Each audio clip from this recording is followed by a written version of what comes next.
I remember a few years ago, rock didn't seem to be going anywhere. It seemed to be stagnating, and suddenly there was a new wave explosion. Where do you and your the Rats, stand in relation to that, musically? Musically, I don't think we... I presume we stand somewhere within it, but I mean, I never considered it like that. We were certainly part of that explosion of bands that took place around '76, where it was really no longer acceptable to take the accepted rock precepts of the time and live by them or accept them. And it was in as much as like it was much more an attitude of mind rather than a music. And I always felt like we fitted into that. I mean, it's very hard to compare, let's say, the Pistols with Elvis Costello, but by the same token, their attitudes might be very similar. Do you think that you're cashing in on the presentable side of New Wave? It's not a question of cashing in at all on anything. It's you start a band for very nebulous reasons. I think like we started because we had nothing very much else to do. I said recently in some interview that the last thing I expected to do was end up singing in a rock and roll band. And I think that's the same for the rest of us in the band. Most guys start a band, as I say, for something to do and have a bit of fun on Saturday afternoons. And it's a series of progressions which I think affect most people throughout their life with whatever they're doing. They start doing one thing and it goes on to another. And we never particularly listened or owed a debt to any of our contemporaries. You know, it's very hard for me to be objective about any of the other bands. There's very few that I can actually say I actively like. And but there's been great influences. I mean, you started off as a sort of Irish pop band, and then you got that sort of that whole Dr. Feelgood sort of influence, and then the sort of the more American side, the Bruce Springsteen influence. We started off. So I mean, surely that's influenced you. Yeah. When I say our contemporaries, I mean literally like our peers, like say Clash, Jam, those sort of people, you know. But we started off as definitely an R&B band because that was the only music that we considered real at the time. Like I mean, let's remember 75, 76 was horrendously moribund time for any sort of new music or any music at all. And so we went back to the one thing that we all had in common, R&B, that we liked, and we started playing that because that actually seemed real to us. And without a doubt, the catalyst for that was the Feelgoods. I personally think, instigated the whole thing. And everybody owes them a debt. And we, you know, used to play similar sort of stuff to them. We also played at the time a lot of reggae, which at the time appeared to us to be also a real type of music. And then when it became necessary, this is one of those things I'm talking about where you take these logical steps. When it became necessary to write our own songs, we didn't suddenly think, oh, we're going to write our own songs. We just ran out of songs we wanted to do. I mean, isn't the whole music industry almost trying to exploit the teenage market? Oh, the music industry is of course going to exploit the teenage market in the same business that when you leave college, you're going to exploit whatever market you go into. That is the business aspect of it.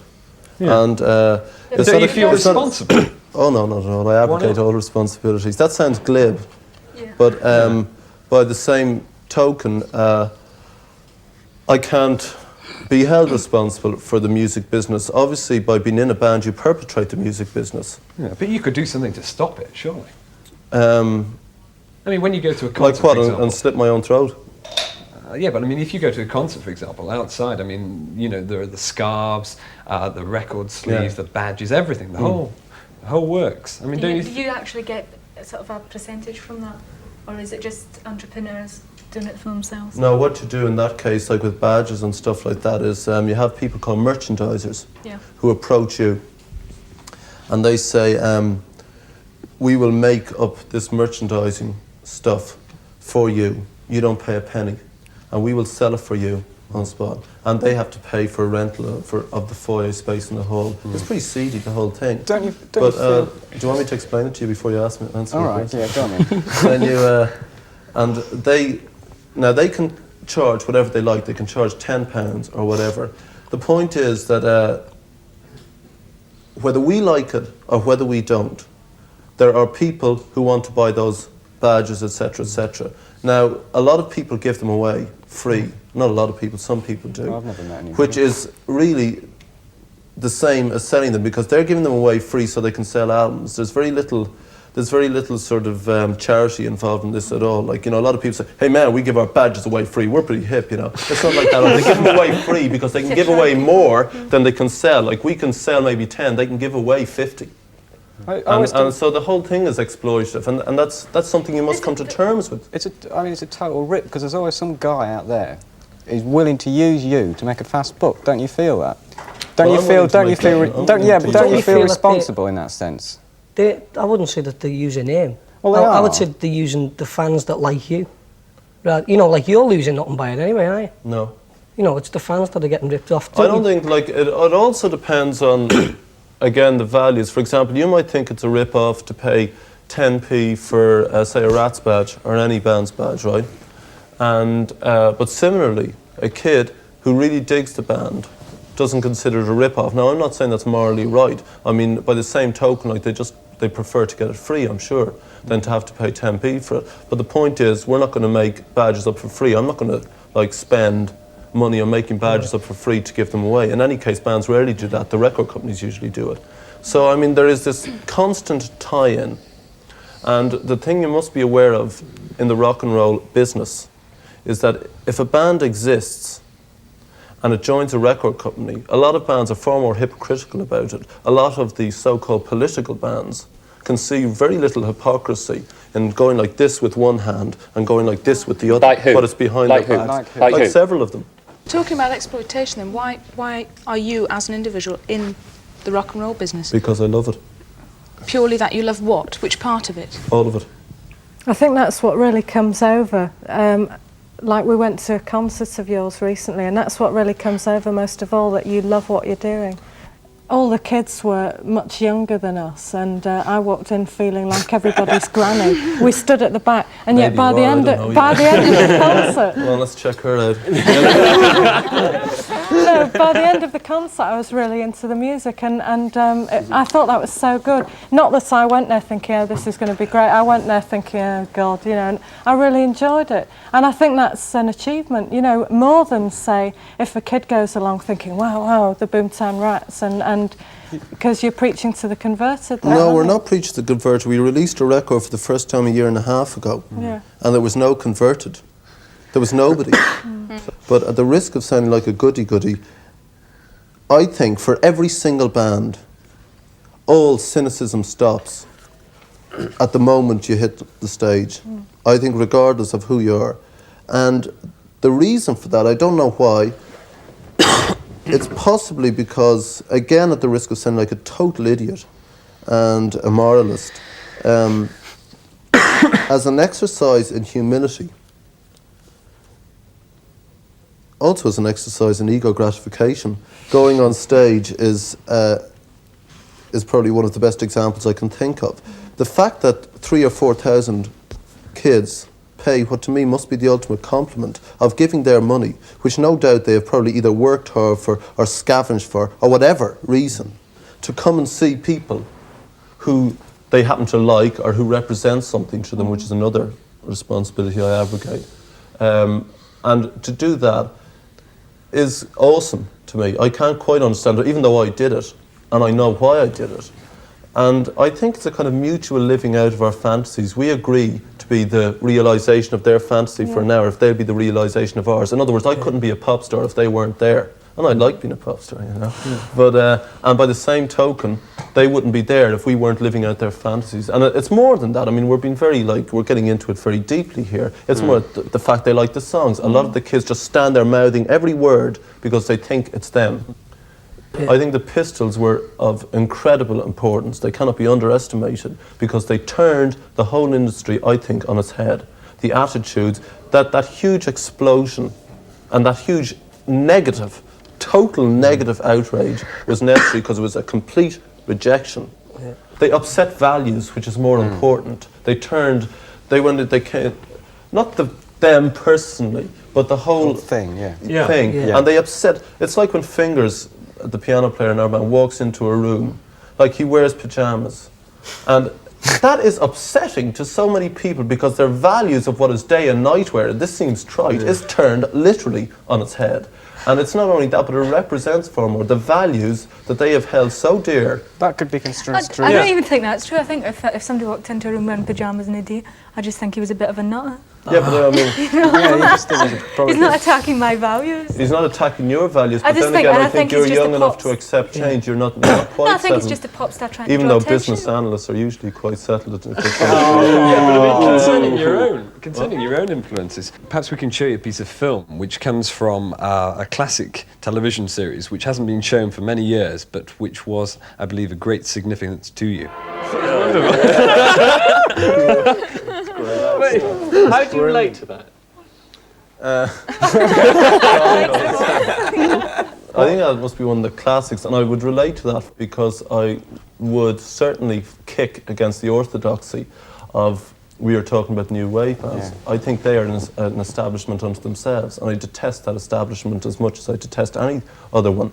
I would detest an establishment if it was set up like in our organisation. I would detest it as much, and the reason I think I identify with the Lone Ranger is because this guy would ride into town, solve everything on his own, right, and ride off into the distance and disappear. But at the same time, he was never anonymous, and except behind this little mask. And I don't know, like the individual as hero has always been my main bearbug, you know. I mean, you're very lucky, really, because working in the business that you do, it's very easy to express yourself as an individual, I think. Oh, not at all. Oh, no, come on. Oh, come on. No, I don't think so either. I think pop stars tend to be a bit cardboard cutouty. Yeah, I think so. And they attempt to mould you into a certain accepted thing. Yeah. I mean, I'm very lucky in that I got to the position where you can mouth off and sound off about things that affect you. Most people never get a chance, and I've had more than a fair chance constantly. And but I think the average band doesn't. I don't think like there are very many individuals as such in the music business. You have a reputation of mouthing off. Don't you tend to think that people expect you to do that now? Oh yeah, of course they do. No. In fact, I mean, I think the class is your constant misrepresentation. Yeah. I was like, there's a feature in this week's Melody Maker, in fact, I think, about us from America, and a lot of the things I'm credited with saying are absolute nonsense. And that's fine, but it's feeding a myth which I did very little to create other than what I'm doing now. And I think like I may have attacked, or not attacked, but contradicted bands, my contemporaries, and that was seen to be sort of loudmouth, and certainly I'm opinionated. I tend to see things in very dogmatic black and white, but I cannot stand, regimentation, or I can't stand, my one Greek chorus, you know, when I go to bed at night has been part of this lumpen mass where you're totally anonymous. I hate the idea of anonymity, and I think it's disgusting. Did you go to a Catholic school? Yeah, of course. See, I went to a convent. Yeah, well, I mean, this and you come out one of two ways. Exactly, yeah, well, as Johnny Rotten says, you come out a rebel or you come out whatever, but I don't or you come out a number, you know, but I mean, I don't think I'm either, to be honest with you. You don't think you're just rebelling against that sort of background? No, I think like I'm the classic middle-class boy who grew up and without realising it became a celebrity in England. And made a lot of money. Well, not necessarily yet, no, but I will. Did the other band get a bit bad about the publicity that you get? So it's like from like sometimes they get really pissed off, and like we have punch-ups and that. I mean, geez, you're living with 6 guys all the time, you know, and like, I mean, I remember you just over something really stupid, you know, and like you just can't take the guy anymore, you know, and they go to you, and like it's break up and it releases tension, you know. But I mean, when you're constantly travelling together, that of course happens. The main thing is that I manifest to more or less a degree, more publicly, I think, or more verbosely, to a certain extent, a given attitude that we all have. Yeah. Now, they might disagree a lot with what I say sometimes, but the overall attitude will be similar. And as such, like, things tend to balance out that way, you know. Is it as simple as that, though? Because you do seem to have Is this just the way you naturally talk? Are you just good at this, or have you perfected over some time sort of interview technique? Because you were a journalist, weren't you? So you must know what will sound good in an interview. Again, that's kind of blown up out of proportion. I was a journalist in the loosest sense of the term for a year. Like, I'd always existed on the peripherals of the rock business, probably, as you say, because I realised it was the one way that you could express yourself as an individual. Yeah. I don't know. And it was the first time I ever sort of tasted any minor form of fame, you know. And I enjoyed the fact that I was recognised as an individual. I enjoyed the fact that I wrote a story and my name was at the bottom. And if my name wasn't at the bottom, I'd freak. And I'd ring up the editor and say, why is my name there? Just like any journalist does today, but try getting them to admit that. And you know, so I was that for a year. And that's, I'm afraid, is the extent of my journalism. You could also say that I worked in a meat factory. Of course, Bob, you've been a meat packer. Expressing individualism. You know, it's as true as saying that. Like, it's kind of been blown up. I always liked talking and shooting my mouth off and stuff like that, and being gregarious generally, and going to parties. You know, so tearing up pictures of Olivia Newton-John and John Travolta. Well, preferably, but stuff like that. I've enjoyed it. So, like, I mean, it's nothing new. Is it fair to say that your philosophy on life is looking after number one? Because one of your songs is called that. Don't you think it's a bit selfish to be like that? I am more concerned with the idea of humanity, which I would assume to be like, which I view as being made up of, obviously, of several million individuals. Anything that tends to suppress that, any ideology, in fact most ideologies I find stifling and boring and nonsensical and pointless and trite and simplistic. And philosophies I also find as being fairly generally like one man's thought on something which is counteracted by another man's thought on something and ends up in a negative. And so ultimately it must come down to the individual. As a band, we've got very little to teach people, right? Yeah. We have nothing to preach them. Because you play guitars does not give you a monopoly on truth. And there are a lot of people who tend to think it does. And what you don't need is a bunch of guys on a stage telling you how to think. That's all you need, right? You've got TV doing it every day. You've got radio, you've got the media generally. And we're not going to be part of it. Ultimately, if the only thing that possibly you might learn, a lot of the songs are about individuals. The Lone Ranger is another individual, I suppose. I don't know what it is, but ultimately it must be accept information, disseminate it, and spit out what you can't use, but apply it to yourself, you know. And don't listen, like, I mean, I don't know if you've been at the concert, but after one of our most literal, which I equate with boring, our most literal and obvious songs, Don't Believe What You Read, I always say, don't believe us either. Don't listen to what we've got to say because we're saying it, because several thousand people will. Yeah, but then again, I went to one of your concerts, and all these little girls you're right, they sing along, and they know the words by heart. Yeah. They sing along with you, they believe you. No, they don't necessarily believe. Like, I can sing It's a Long Way to Tipperary, but in fact it's not. I don't believe it. Yeah, but you don't sing it with the conviction they did. I mean, they're really involved. They're involved in the concert, but then, as you admit, you became involved in the concert. Well, I didn't. But can I just make this point? The thing is, when kids buy your records, I don't think they don't just buy it for the music. I think they buy it for your image as well. Possibly. I'm sure one of the reasons, for instance, that Rat Trap went to number one was because of Top of the Pops. I mean, would you agree with that? Aside from the fact that I think Rat Trap is a good song, I mean, Top of the Pops, of course. I mean, you could also say that I'm sure one of the reasons Rat Trap went to the top of the charts because it got radio play. I'm sure Rat Trap went to the top of the charts because we wrote it in the first place. I mean, there's only several reasons why. It's just one factor.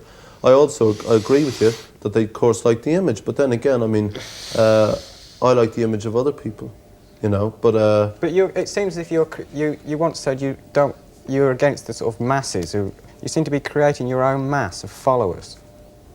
Well, they're cloned from your mind almost. It's not this Svengali-like plan to create millions of masses we can manipulate. No, the point is, more and more people will get to like you if they feel you have something to say. If they feel you're nonsense, or they don't like your image, or they don't like you, they won't bother with you, in which case we're out of a job. Which do you think is most important to you, your music? Or what? The sound of the music, the lyrics, or your image? Oh, the music, without a shadow of doubt. Just the sound of the music, or the you're lyrics talking about itself. an image which is you think we've created. Well, you have. Like that we've just gone, this is our image. The image is what we are. You know, you're talking about an image that was created for me, this guy who's verbose, modest Bob, you know. Like, I mean, that was picked up on and magnified. Look, I'll give you an example. There's several million people, or even 100 people in a room. If you put a magnifying glass on that person and give them 2 pages of copy, that person seems super normal, but they're not. It's just because you've written 2 pages about their ordinary lives, it seems extraordinary. And the people are no different than most other people. So what you're saying is any clown with sort of so many watts behind him on stage can put over his philosophy? No, that's exactly not what Excluding your image then, the lyrics or the sound? Which to you? The lyrics is or the most sound? significant? The lyrics of the music or the sound of the music. I think, because I work in a youth club, talking to some of the kids, and a lot of them could sing me the chorus of your songs, but they haven't a clue what the songs are about. That's fine. That doesn't matter to you? Not to me. It depends. If they want to pick up something from the song, because I'm not trying to teach them anything. I write a song about something I feel about. It is a personal observation. It doesn't moralise or tries not to. Rat Trap, for example, is a song about a guy I actually knew in Dublin, and it begins with no hope. The tone of the song does moralise. You can't say it doesn't. It does. It offers no hope, though. I mean, it's not. That's moralising, then, isn't it? On society, on civilization today. It is. Okay, it's an imposition fine, of your I accept morality. that, then. Don't you feel any commitment to the young kids who are susceptible to that sort of thing? No. Not at all? No. Well, what role do you think you play then? You've got no commitment. Good question. I'm glad you like it. Oh, fine. What role do I think I fulfill? Yeah. I think that perhaps, in fact, we are articulating something for them that they feel. That's one. 2, as such, we are their spokesman, though I don't want to be. It's the old Bob Dylan, don't follow leaders thing. Secondly, I could turn around and write another song which has nothing to do with that, what they believe, but wouldn't bother me at all because I feel it. And I'm not writing for them, I'm writing for me. We're just happen to be lucky that they happen to agree with a lot of what I believe in. Secondly, it is this, again, mutual fantasy thing. I think it's part of everybody's life. I certainly followed bands when I was, like, I still do, you know, and some guys I admire a lot, and I will go and see them. And I'm sure that I feel the same way about them as the kids feel about us, so that's some role we're fulfilling, you know. I mean, the role of hero, I suppose, which I have no wish to be in particular, but that is the role that I'm sure we fulfill, and it's a human need. You're approaching a dilemma situation now because you're getting so big that you're going to have to start playing really big venues. And I remember once you said that you would never play Earl's Court. I said I would never play Earl's Court, and I also said straight after that, however, I reserve the right as a human being to change my opinion, which of course is a cop-out. At the moment, the biggest places we've played, we've managed to convey to people what we are about and to communicate with them on some level, even though it's a foreign country. And I don't ever see us playing Earl's Court, to be quite frank with you, because I can't stand the kit, okay? I can't see us playing the vast stadia of America. But then again, it is a dilemma. What do? We either play in one city to, say, 20,000, if we ever get to that lucky situation. Say we play to 20,000 people, or else we play a 4,000-seat hall for 5 nights. We can't do that. Logistically, it's not possible. Yeah, well then, do you think that in 10 years' time, your music and ideology will have survived?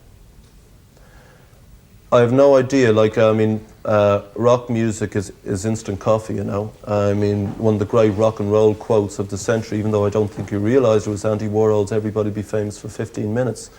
In this day and age, especially with the new bands, everybody's got 3, and I'm afraid it's down to 2 already. Yeah, well, I mean, how do you see your own future? It can be one or two things. It can either last, and we can either be producing, like the Rolling Stones say, records in 18 years which still stand up as good songs. It's a question of songs, it really is. I view it as that. If you still feel that there is something to say, or you're concerned about something, and you write a good song, it stands. I personally could not care less about immortality. I reckon I've got 50 years, and after that, end of the story. So I will live that 50 years to the extremes and push the limits as far as they'll go.